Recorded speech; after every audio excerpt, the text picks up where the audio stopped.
Et je reviens justement sur la plateforme libérale présentée en ce jour 18 de la campagne électorale avec Stephen Guilbeault, ministre du Patrimoine et candidat à sa réélection dans la circonscription montréalaise de Laurier-Sainte-Marie. Bonsoir, M. Guilbeault.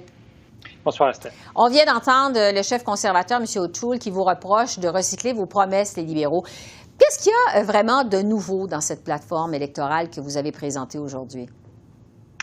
Bien, beaucoup de nouveautés sur plusieurs enjeux qui sont d'une grande importance pour la population canadienne. On pourrait penser au logement, par exemple.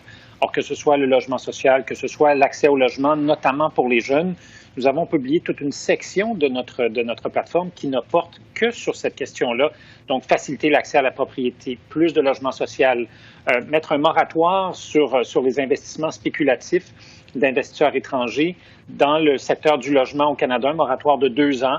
Le logement est un enjeu complexe. Il y a plusieurs problématiques, il y a plusieurs solutions.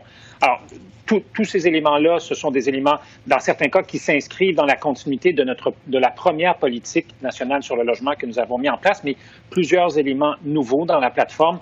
En environnement, on va plus loin qu'à peu près n'importe qui. Nous plafonnons les émissions de gaz à effet de serre du secteur du pétrole et du gaz à leur niveau actuel et ces émissions-là vont devoir diminuer d'année en année au cours des prochaines années. Élimination des subventions aux combustibles fossiles dans le cadre d'une entente qui est intervenue au G20. L'échéancier pour l'ensemble des pays du G20, c'est 2025. Nous avons décidé de devancer ça à 2023 et je pourrais continuer, mais oui. Je trouve ça quand même un peu riche de M. O'Toole de critiquer notre plateforme, alors que nous avons la seule plateforme qui a été validée par le directeur parlementaire du budget.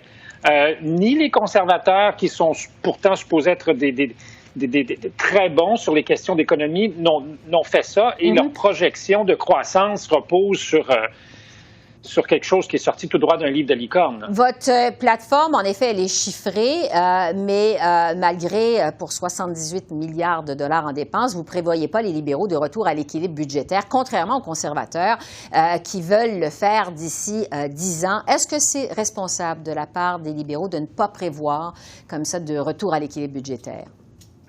Écoutez, je pense que honnêtement, de faire des projections comme ça sur 10 ans, c'est ça qui est irresponsable. Alors, nous, ce qu'on dit, c'est qu'au cours des prochaines années, il va y avoir une réduction des dépenses.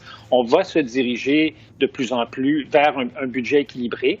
Mais l'exercice que l'on propose, et c'est comme ça que ça se fait normalement, c'est sur une période de 5 ans.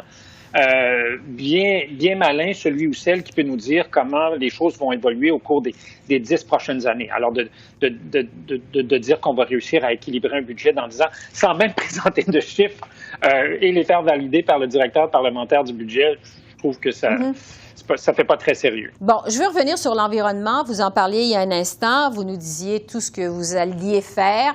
On sait que l'environnement, c'est une priorité des électeurs canadiens dans cette campagne électorale, mais je veux revenir sur votre bilan, les libéraux des dernières années. Bon, il y a eu plein de choses, là, notamment l'augmentation de la taxe sur le carbone, mais en même temps, vous avez continué de financer les énergies fossiles. Vous avez acheté un pipeline, les gaz à effet de serre ont continué d'augmenter. Est-ce que, plusieurs disent que le bilan des libéraux en matière environnementale est rempli de contradictions. Est-ce que votre bilan est en effet rempli de contradictions? Prenons l'exemple des subventions aux combustibles fossiles. Alors, c'est vrai que nous continuons à financer les combustibles fossiles. Les pays du G20 se sont engagés à éliminer les subventions visant à augmenter la production de combustibles fossiles d'ici 2025. Nous, on devance cet échéancier-là en 2023. Donc, on va le faire 2 ans plus tôt que nos partenaires du G20.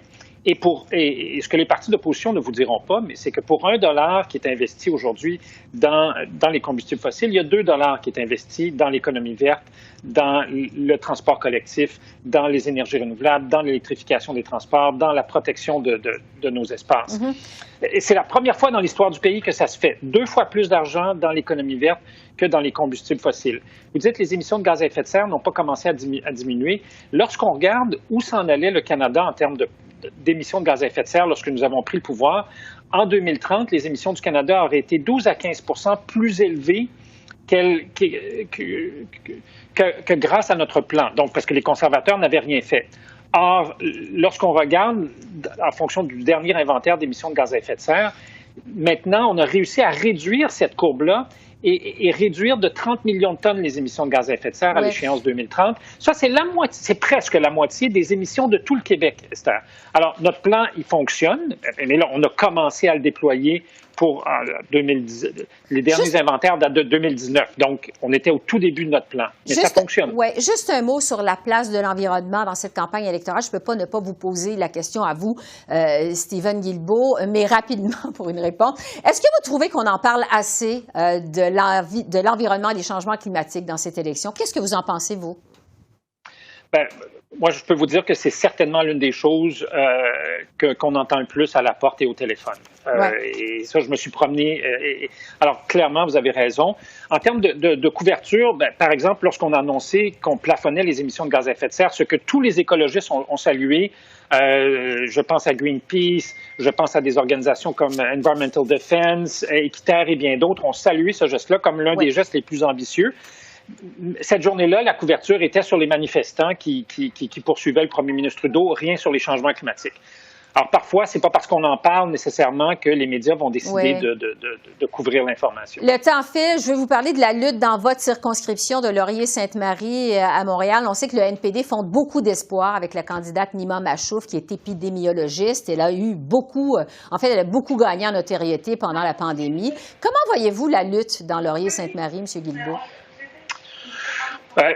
Je pense que j'ai travaillé très fort depuis mon élection en 2019 comme député pour le logement social. Nous avons eu dans la circonscription la moitié des projets pour l'entente qu'il y a eu avec Montréal sur le logement social. Travaillé très fort pour les arts et la culture, les artistes. Probablement une des circonscriptions où il y a le plus d'artistes et d'organisations artistiques au kilomètre carré à Montréal, au Canada. Travaillé très fort en environnement. Alors, je ne prends rien pour acquis. Je sais que ça fait un peu cliché, mais on fait le travail et j'ai très, très confiance de pouvoir regagner la confiance des électeurs. En fait, vous dites, j'ai travaillé très fort en environnement. Mme Machouf nous a dit à cette antenne que les électeurs de la circonscription pensaient envoyer Équiterre, et là, je la cite, envoyer Équiterre à Ottawa, mais ils ont réalisé finalement que c'était un libéral de plus qu'ils ont envoyé à Ottawa. En 30 secondes, qu'est-ce que vous lui répondez? Je pourrais lui répondre que des élus municipaux ont salué mon travail en matière environnementale, des militants écologistes, des journalistes ont parlé du rôle que j'ai joué dans le cadre de la lutte au changement climatique. Et moi, je pense que les électeurs et les électrices ont voté pour moi. Et certains espéraient peut-être que j'allais être ministre de l'Environnement, mais je pense qu'on peut travailler en environnement tout en étant ministre du patrimoine ou en étant ministre des Finances. L'environnement, c'est pas l'affaire d'une seule personne autour de la table du cabinet. Il faut que ce soit l'affaire de tout le monde. Et ça a été le cas avec notre gouvernement. En tout cas, c'est une circonscription qu'on suit de près. On a hâte de voir comment ça va se dérouler les résultats le soir du 20 septembre. Stephen Guilbeault, ministre du patrimoine et candidat dans Laurier-Sainte-Marie. Merci beaucoup. Merci à vous. Au revoir.